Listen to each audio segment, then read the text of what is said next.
যে একটু আগে তার স্ত্রী বললেন যে মানুষজন তো নেই, নেই ঘাস পাতাও নেই।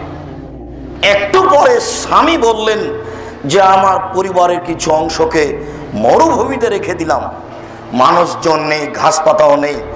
তাহলে এই মরুভূমিতে মুসাফির মানুষ 3 দিন 300 উট কোরবানি করলেন, এটা হয় কি করে যেখানে মানুষই নাই সেখানে?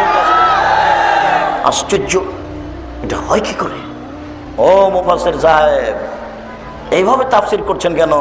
আপনার তাফসির রাজশাহী চাঁপাইনবাবগঞ্জের ভাষাতে বেখাপ্পা, একেবারেই মিলে না। হয় কি করে? মানুষে নাই তো 300 উট আসলো কি করে? তার উপরন্ত তিনি মুসাফির মানুষ, বাড়ি ঘরই নেই। 100 উট কি এইখানে আছে নাকি?